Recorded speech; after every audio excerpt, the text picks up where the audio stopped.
बिस्मिल्लाहिर्रहमानिर्रहीम। अस्सलाम वालेकुम नाज़रीन, आप यूट्यूब चैनल देख रहे हैं। मैं इमरान खान हूँ। डोनाल्ड ट्रंप ने एक मरतबा फिर जंगबंदी में तौसीह कर दी है। यानी डोनाल्ड ट्रंप का तो अजीबोगरीब हाल कर दिया ईरान ने। ऐसा लगता है कि ईरान को बिल्कुल पता है और उसकी गहरी नज़र है कि डोनाल्ड ट्रंप पे अमेरिका में कितना दबाव है। अब वो इस दबाव को इस्तेमाल भी कर रहा है। ईरान को इस बात का आइडिया है कि अमेरिका दुनिया में तनहा होता जा रहा है, उसके पुराने सारे साथी उसको छोड़ गए हैं और इस वक्त आलमी सतह पे उसको वो हमायत हासिल नहीं है जो माजी में हुआ करती थी।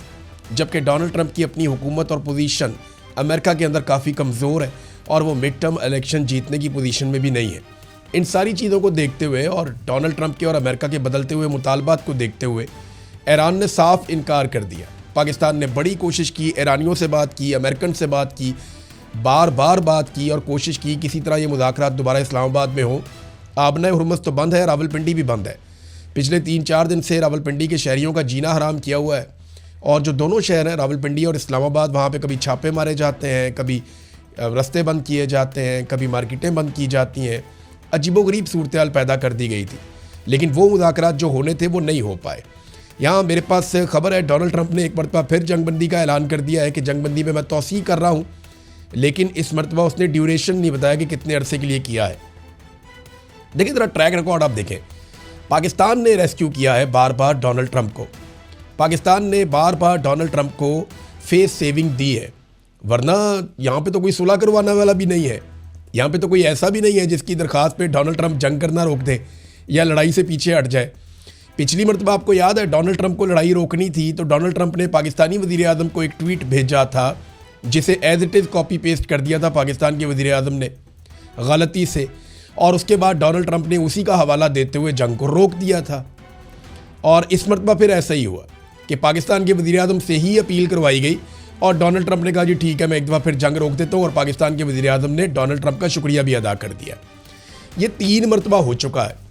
पहले ये हुआ था कि डोनाल्ड ट्रंप ने यह अनाउंस किया कि वो पूरी सिविलाइजेशन को तबाह कर देगा, वो तमाम पावर प्लांट्स को उड़ा देगा, तमाम पुलों को उड़ा देगा और ईरान को तबाही के इस तरह के मंजरनामे में बदल देगा। ईरान का मंजरनामा पूरा तबाही से ऐसे बदल देगा कि ईरान कई दहाइयों तक वापस खड़ा नहीं हो पाएगा। ये इस किस्म की बड़ी खौफनाक धमकियां डोनाल्ड ट्रंप ने दी थी। उन धमकियों के बाद ईरान ने डरने से इनकार कर दिया और ईरान ने कहा ठीक है जो आपने करना है वो आप करें। और फिर डोनाल्ड ट्रंप डेडलाइन देता रहा। पहले डोनाल्ड ट्रंप ने 2 दिन की डेडलाइन दी, फिर 6 दिन की डेडलाइन दी, फिर जनाब डेडलाइन को मज़ीद बढ़ा दिया और फिर पाकिस्तान की जानिब से एक ट्वीट आता है और डोनाल्ड ट्रंप कहता है जी मैं 2 हफ्ते के लिए मज़ीद रुक रहा हूँ। इन 2 हफ्तों के बीच में शुरू में मुज़ाकरात हुए जो नाकाम हो गए। डोनाल्ड ट्रंप ने फिर धमकाना शुरू किया कि दोबारा मुज़ाकरात में बैठो नहीं तो मैं ये कर दूंगा वो कर दूंगा, और ईरान मुज़ाकरात में नहीं बैठा। डोनाल्ड ट्रंप ने काफ़ी धमकियां दी। पाकिस्तान के फील्ड मार्शल ईरान में गए, 3 दिन वहाँ पर रहे, उनसे बातचीत की और डोनाल्ड ट्रंप को बताया कि ईरान के फ़लाँ मसाइल है उनको आप हल करें। ख़ास तौर पे जो बैरूनी नाकाबंदी ये की हुई है अमेरिका ने, मैं आज आपको मैप की मदद से दिखाऊंगा कि ये नाकाबंदी उन्होंने कहाँ की हुई है, इस पर ईरान के जो एतराज़ात थे वो भी बताए। और डोनाल्ड ट्रंप ने फिर जनाब फतह का ऐलान कर दिया और झंडे गाड़ दिए। ईरान ने फिर इनकार कर दिया। डोनाल्ड ट्रंप ने फिर धमकी लगाई, ईरान ने फिर इनकार कर दिया। और अब डोनाल्ड ट्रंप ने एक मरतबा फिर धमकी लगा दी थी। उसने कहा मैं पूरा मुल्क ही धमाके से उड़ा दूंगा अगर ईरान हमारे साथ कोई डील नहीं करता तो। साथ ही डोनाल्ड ट्रंप ने यह भी कहा था आज से 1 दिन पहले, यानी कल के दिन में डोनाल्ड ट्रंप ने कहा था कि मेरा कोई इरादा नहीं है कि मैं जंगबंदी के अंदर तौसीह करूं या जंगबंदी जो है वो जारी रहे। जंगबंदी ख़त्म हो जाएगी और दोबारा से हमला हो जाएगा। आज बुध का दिन है और आज जंगबंदी ख़त्म होकर दोबारा लड़ाई शुरू होना थी। ईरान ने भी इसकी तैयारी की हुई थी, लेकिन एक मरतबा फिर डोनाल्ड ट्रंप ने एक तरफा जंगबंदी का ऐलान कर दिया। और इतना बहाना क्या बनाया, डोनाल्ड ट्रंप ने मंगल और बुध की रात दोबारा ऐलान किया जंगबंदी का और ये नहीं बताया कि अब ये जंगबंदी कितना अरसा चलेगी। लेकिन इस मरतबा डोनाल्ड ट्रंप ने जो बहाना बनाया वो बहाना ये बनाया जनाब कि ईरान की क़यादत जो है उसके अंदर आपस में कुछ थोड़े बहुत इख्तलाफात हैं और वो किसी नतीजे पर पहुंच जाए, फिर वो हमारे साथ मुज़ाकरात करेंगे। अंदाज़ा करें कि डोनाल्ड ट्रंप की धुर बना के रख दी है ईरान ने। कैसी दुर्गत बनाई है कि अब बेचारा बहाने ढूंढता है कि किसी तरह मैं जंगबंदी कर लूँ। सुपर पावर था इनका मुल्क, कितनी इज्जत थी इनके मुल्क की, कितनी ताकत इनके मुल्क की मानी जाती थी पूरी दुनिया में, लेकिन टके टोकरी हो गए। और अब वो पाकिस्तान की मिन्नत तरला करते हैं। पाकिस्तान वो जो 1-1 अरब डॉलर के लिए कोशिश करता रहता है। हमारा मुल्क गरीब मुल्क है, कमज़ोर मुल्क है और एक जाली हुकूमत है पाकिस्तान में बेशक, लेकिन ऐसे मुल्क से भी डोनाल्ड ट्रंप बेचारा मदद मांगता रहता है। पाकिस्तान अच्छी बात है, चलो मदद कर देता है। अच्छा, डोनाल्ड ट्रंप ने कहा इस हकीकत की बुनियाद पर कि ईरान की हुकूमत शदीद अंदरूनी तकसीम का शिकार है जो कि गैर मुतवक्के नहीं है।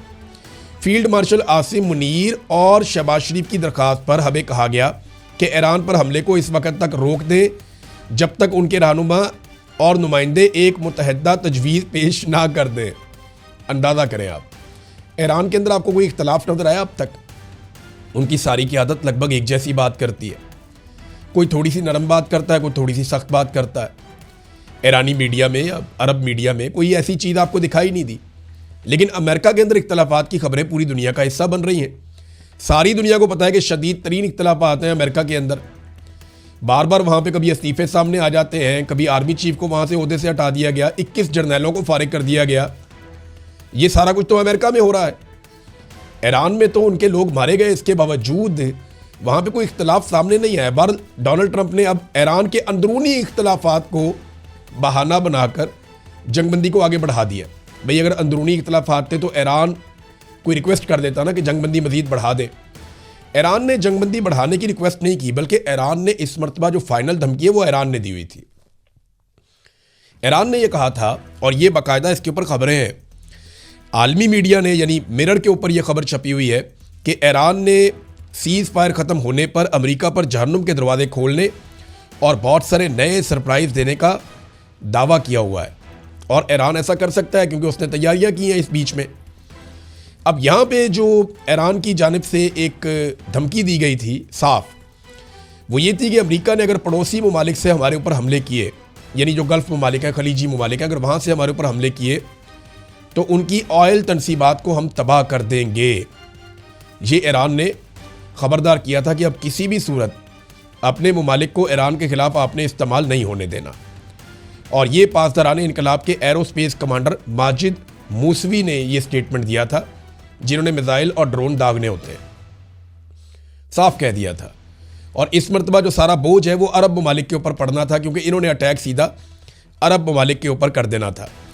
अब ट्रंप की धमकियां काम नहीं की, ईरान नहीं माना। जेडी वेंस बार बार तैयारे की तरफ देखते रहे, वो वहाँ से फ्लाई नहीं कर सके। पाकिस्तानी बार बार रनवेज की तरफ देखते रहे कि अमेरिकन आएंगे, ईरानी आएंगे, वो आए ही नहीं। और ये उन दोनों का फैसला है, यानी ईरान ने ना आने का फैसला किया, और ईरानी अगर नहीं आते तो अमेरिकन के आने का फ़ायदा नहीं है, उन्होंने भी ना आने का फैसला किया। तो पाकिस्तान ने अपनी कोशिश की लेकिन कामयाबी नहीं हुई। अब ईरान ने एक और बात की है कि जो बंदरगाहों का मुहासरा किया जा रहा है अमेरिका की जानिब से, ये जंग के मुतरादिफ है। उन्होंने कहा हम इसको जंग ही समझते हैं जो आपने हमारी बंदरगाहों के गिर्द एक मुहासरा कायम किया हुआ है। ये एक तरह की जंग है और ये जंग के मुतरादिफ है। अब इसका ईरान क्या जवाब देता है? देखिए, अमेरिका के लिए प्रॉब्लम आने वाले दिनों में पैदा होगा। जैसे जैसे खित्ते के ममालिक में तेल की गैस की किल्लत पैदा होगी, तब अमेरिका का इम्तिहान बढ़ेगा। अमेरिका ने जिस जगह पे ब्लॉकेज लगाया हुआ है, ये पाकिस्तान से ओमान के बॉर्डर के बीच में समंदर का एक इलाका है जहाँ पे अमेरिका ने ब्लॉकेज लगाया हुआ है। वो मैं आपको अभी आगे जाके दिखा देता हूँ। लेकिन अब ये देखें कि क्या अमेरिका इस मुहासरे में चीन के जहाज़ों को रोक पाएगा? Japan, Thailand, Indonesia, Malaysia, Bharat, Pakistan, Bangladesh, Korea और बहुत सारे बड़े ममालिक हैं जिनका ऑयल और गैस यहाँ से जाता है। अब ईरान जो है वो मलबा बड़े आराम से डाल देगा अमेरिका पर कि जनाब हम तो एक सिस्टम के तहत कह रहे हैं यहाँ से जो आपने लेकर जाना है ले जाएं, लेकिन अमेरिका ब्लॉकेज कर रहा है, वो रोक रहा है, तो आप जाने और अमेरिका जाने। आप अमेरिका को बोलेंगे वो रास्ता दे। तो चाइना ऐसा लगता है कि आने वाले दिनों में कुछ थोड़े से सख्त स्टेटमेंट देगा, जैसा कि उसके स्टेटमेंट आजकल आप देख भी रहे हैं। बीबीसी ने इसको पहली मरतबा ऐसे रिपोर्ट किया है कि जैसे ट्रंप ने मजीद मोहलत हासिल कर ली। नाज़रीन, बाकी चीज़ें आपके साथ शेयर करूंगा नेक्स्ट वीलॉग में। अब तक लेते हैं, अपना ख्याल रखिएगा, अपने इस चैनल का भी। अल्लाह हाफ़िज़।